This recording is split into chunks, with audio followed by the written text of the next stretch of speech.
Une opération de marchand, c'est de la gestion d'opportunités, de la gestion de risque et de la gestion de projet. Je vais t'expliquer maintenant comment on fait.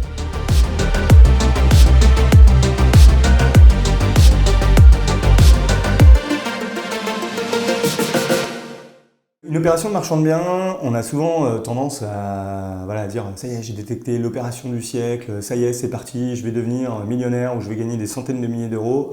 C'est pas si facile que ça, sinon je peux t'assurer qu'il y a beaucoup de marchands qui seraient déjà partis ou d'investisseurs locatifs qui auraient trouvé de belles opérations et qui seraient déjà très très riches. C'est pas comme ça que ça se passe parce qu'on parle souvent des réussites marchands et d'ailleurs je t'en communique beaucoup, alors je veux aussi te mettre en garde parce qu'il y a aussi beaucoup d'échecs là-dessus. Il y a des gens qui ont eu énormément de problèmes, soit fiscaux, soit dans le montage, etc. et qui se sont retrouvés à tout perdre, qui avaient de grosses fortunes et qui se sont retrouvés avec plus rien. Donc aujourd'hui, je vais te donner non pas la recette miracle, mais je vais te donner la méthode pour y arriver. Ok ? Donc on va passer sur mon écran et je vais t'expliquer tout ça. Alors, la première chose, c'est que toi, ce que tu vas faire, c'est que tu vas détecter un foncier. Alors, désolé, j'écris mal, mais il faudra faire avec. Détecter un foncier, donc là, tu multiplies les opportunités. 1, 2, 3, 4, 5, 1, 2, hop, tu continues. Et là, à force de multiplier les opportunités, tu vas te retrouver avec une opération où elle est en phase avec ta cible. Okay, donc ça, c'est important, c'est qu'une fois que tu as ta cible, tu peux passer à l'étape d'après. L'étape d'après, c'est quoi ? C'est la gestion d'opportunités. Ce que je te disais tout à l'heure, en tant que marchand de biens, tu gères des opportunités, c'est-à-dire que tu en as vu 4, il y en a une, elle est dans tes critères, tu dois l'analyser. Là-dessus, dans la gestion d'opportunités, c'est quoi que tu vas faire attention ? Tes points de vigilance vont être les points de vigilance.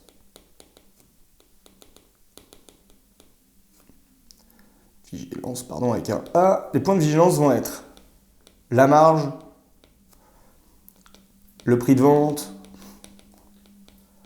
le prix des travaux. En gros, tu vas être vraiment sur la modélisation et du coup d'avoir tous les points d'attention que tu peux avoir sur ton opération et que tu peux maîtriser en étant derrière ton ordinateur. Ok, c'est très, très bête, mais le nombre de mètres carrés, tous les sujets que tu vas pouvoir modéliser. Attention, quand je te dis de modéliser, c'est important, c'est-à-dire que tu dois avoir un tableau Excel, un logiciel ou ce que tu veux qui te permet de dire je rentre toutes mes données d'entrée à l'intérieur, vraiment, donc on va le mettre là, c'est les données d'entrée. Et ensuite, une fois que tu as toutes ces données d'entrée, il en découle quoi Il en découle une marge prévisionnelle. Ok ? Donc ça, c'est la première chose et ça te permet de te dire, ok, c'est pas de dire, du coup, go no go. Avec ça, c'est pas de dire, ça y est, c'est parti. Justement, ce que je te disais, c'est pas parce que tu as fait ça que tu vas te dire, c'est parti, je lance l'opération, je me positionne, j'y vais sans condition suspensive parce que je l'achète 300 et je la revends 600, j'y vais, ça y est, je suis le roi du monde. Non, une fois que tu as fait ça, le plus important reste à venir. C'est-à-dire que tu vas passer à ce qu'on va appeler la gestion de risque. En gros, c'est une frise chronologique, étape 1, étape 2 et ensuite étape 3, la gestion de risque. Qu'est-ce que ça veut dire ? Ça veut dire que là, tu vas identifier par rapport à 3 points importants, les prérequis du marchand. Alors là, qu'est-ce que ça veut dire les prérequis du marchand ? Tu vas me dire, c'est clairement où est-ce que tu en es. Ça va être le savoir-faire, la compétence métier que tu peux avoir. Ça va être ta trésorerie disponible, l'apport, le montant du bien, est-ce que tu as la possibilité de mettre un bien en hypothèque, etc. L'expérience que tu as en tant que marchand de biens, sur cette typologie d'opération, mais en gros, c'est ce que je te dis souvent, en fait, c'est les leviers savoir-faire, expérience, levier cash. Et est-ce que tu te sens à l'aise ou pas sur cette opération ? Parce que si tu ne te sens pas, sache que un projet de marchand, je le dis souvent, t'as 2 ans pour le réaliser, t'as pas 20 ans pour prendre la sanction. Donc, il faut vraiment être à l'aise et être bien dans ses bottes. Et un point important, est-ce que tu as du temps pour le faire ? Parce qu'il y a le marchand de biens qui est établi, qui fait ça depuis des années et qui fait que ça.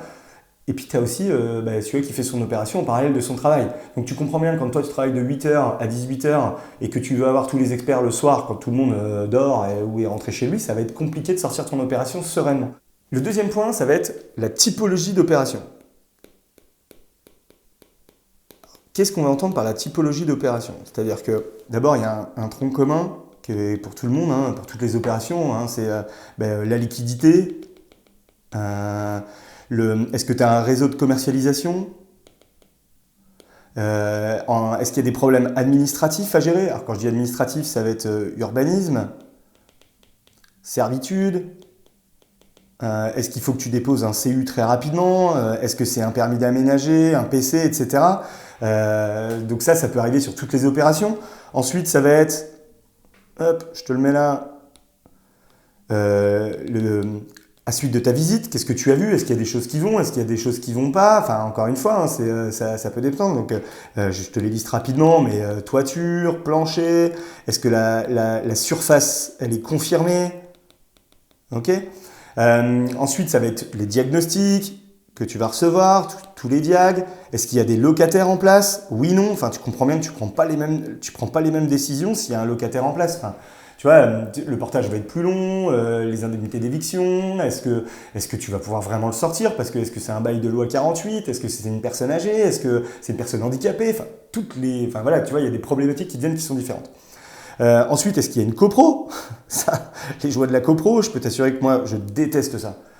Quand il y a une copro en place et que tu ne prends pas la majorité, tu prends beaucoup de risques à ce que ton opération à capote. Donc encore une fois, à ce moment-là, tu identifies tous les risques qu'il peut y avoir. Ensuite, est-ce que c'est une propriété bâtie? Et est-ce qu'il y a une découpe à faire? Est-ce qu'il y a un changement de destination à faire? Est-ce qu'il y a de la création de surface? Et là-dessus, encore une fois, tu vas pas avoir, enfin sur ce genre de sujet, tu vas pas avoir la même choix à faire. Tu vas pas prendre la même décision dans la gestion de risque de dire j'y vais tout seul, je vais avec un associé, qui c'est qui peut m'aider, est-ce que je sais faire? Encore une fois, hein, levier cash, levier savoir-faire, levier expérience. Parce qu'entre dire j'ai tout lu dans un bouquin et je sais le faire, il y a deux mondes. Donc il faut vraiment le savoir.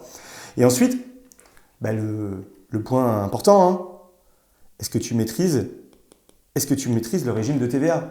Est-ce que tu es en capacité de dire je suis en exode TVA? Oui, non. Est-ce que je suis en TVA sur marge? Oui, non.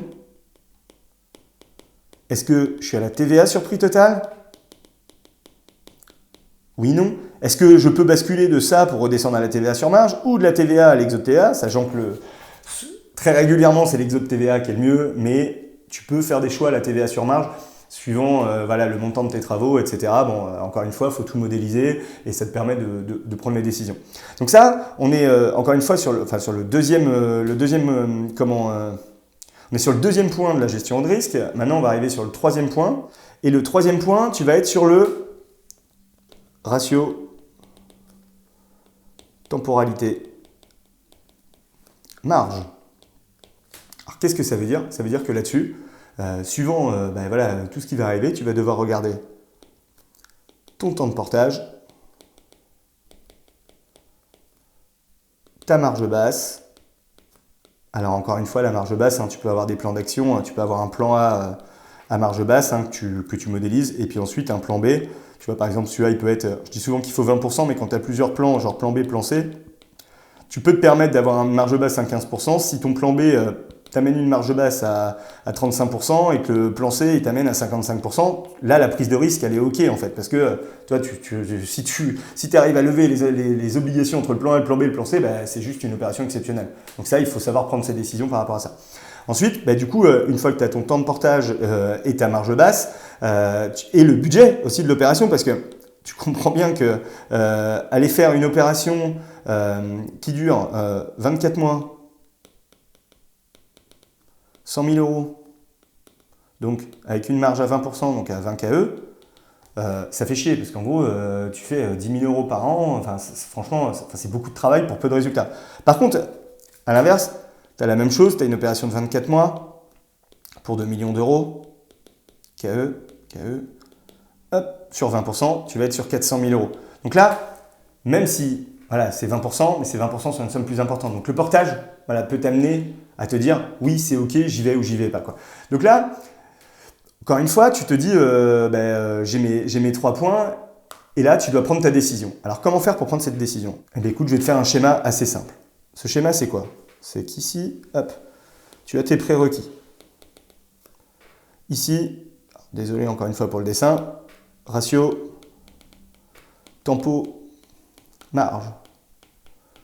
Ici, la typologie d'opération. Typo d'opération.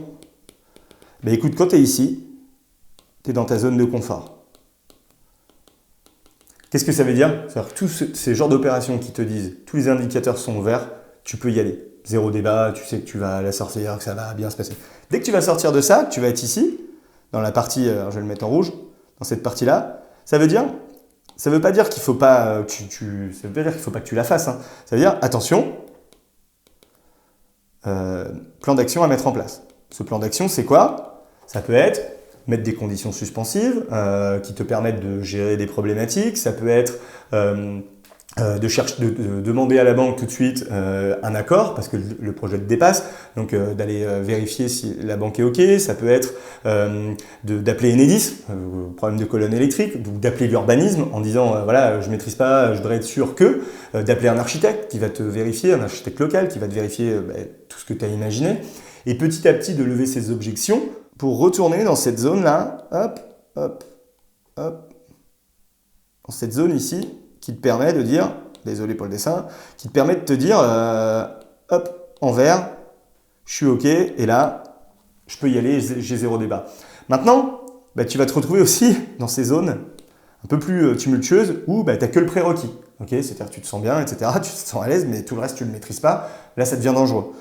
Il n'y a que la typologie d'opération que tu maîtrises bien, c'est-à-dire que tu as fait ta visite, tu la maîtrises, mais tu n'es juste pas capable de la faire parce que tu n'as pas le cash. La marge, elle est hyper longue à avoir et du coup, tu vas immobiliser des fonds propres pendant très longtemps. Mais là, c'est le même principe, c'est quels sont les leviers que tu peux mettre en place. Okay, et en fait, une fois que tu as fait ça, que tu as mis cette stratégie, tu mets un plan d'action en face, tu peux normalement sortir tout type d'opération en toute sécurité. Okay, alors quand je dis en toute sécurité, ça ne veut pas dire que l'opération va bien se passer.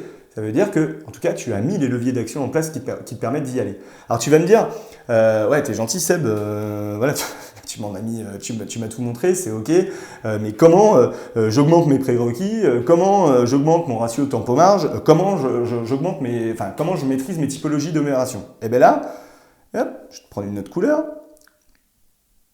Hop, en bleu. Les prérequis ici du marchand, hein, c'est pas dur, hein, ça va être là où tu en es, au jour d'aujourd'hui, hein, où tu en es,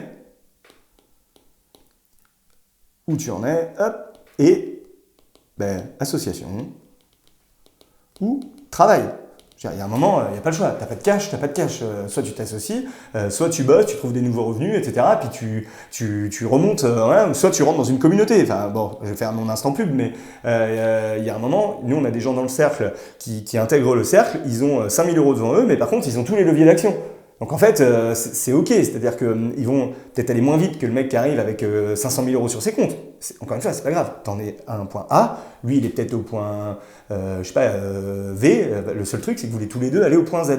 Donc vous allez vous entraider, tout le monde va se tirer vers le haut. Ok. Ensuite, le deuxième sujet, c'est les typologies d'opérations. Là, tu vas me dire, ouais, mais je vais en visite, comment je fais, comment je modélise mon opération. Là, à un moment, c'est pas le levier. Hein. Encore une fois, c'est quoi?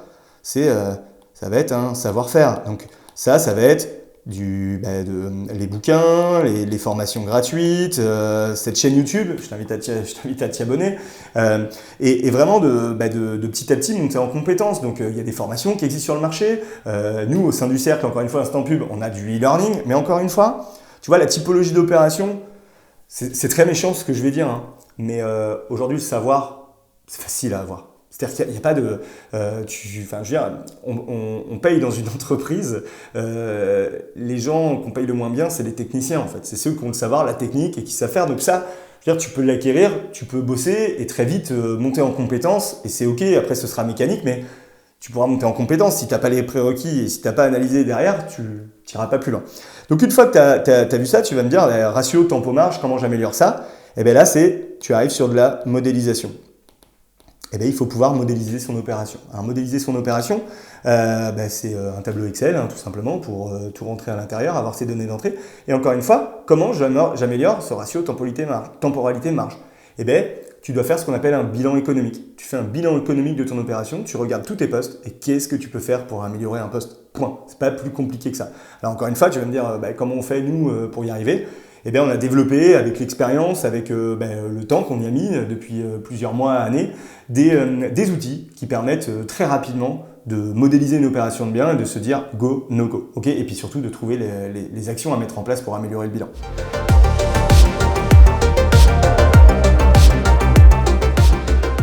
Non, mais si tu débutes, forcément, va sur des choses peu risquées. Enfin, si tu débutes, prends un studio, rénove-le et revends-le. Enfin, je veux dire, tu vois, encore une fois, cette frise, elle est là pour la maîtrise du risque. Alors, quand tu démarres, tu te poses juste la question, quel prérequis j'ai? Qu'est-ce que je sais faire? Est-ce que je veux aller vite, pas vite? Et puis tu te mets dans cette zone de confort. Bien sûr, si tu veux démarrer seul. Et puis ça va être plus long du coup, parce que tu as moins de cibles. Du coup, c'est les biens qui arrivent sur le marché, ils arrivent. Tu peux pas forcer les studios à arriver sur le marché parce que tu es allé voir les agences immobilières. Donc en gros, toi, ça veut dire que quand tu es tout seul et que tu as ta zone de confort qui est faible, ça veut dire toi, tu cibles que ce genre de biens parce que c'est compliqué. Maintenant, si toi, tu me dis je veux démarrer, mais je veux aller vite, quoi qu'il arrive, il va falloir que tu étendes cette zone de confort ou que très vite, tu puisses avoir les leviers autour. Donc là, ce que je vais t'inviter à faire, c'est trouver des gens autour de toi qui vont pouvoir t'aider, rentrer dans une communauté, aller voir des marchands déjà établis, aller voir ton banquier, voir s'il te suit, voir avec la famille s'il y a des leviers. En gros, plus tu agrandis cette zone de confort et que tu trouves les leviers qu'il y a autour, plus ta cible de biens que tu peux voir est importante. Du coup, qu'est-ce que ça veut dire? Mathématiquement, c'est des mathématiques. C'est-à-dire que si tu peux voir plus de biens, si tu peux analyser plus de biens, si tu peux prendre si tu es capable de modéliser, de prendre des décisions sur des biens différents parce que tu sais que tu vas pouvoir y aller quoi qu'il arrive, forcément tu détectes plus d'affaires, tu vas plus loin, ta crédibilité augmente. Et d'ailleurs, c'est le vrai sujet, c'est un peu le leitmotiv du cercle, c'est de dire on ne laisse pas une affaire passer. Et d'ailleurs, si tu ne sais pas quel type d'opération, dans les semaines à venir, on va sortir des stratégies avec le flip, le détachement de terrain, etc. pour que tu comprennes les typologies d'opérations, les risques associés. Et en plus de ça, je t'invite à aller télécharger mon livre où il y a absolument tout dedans.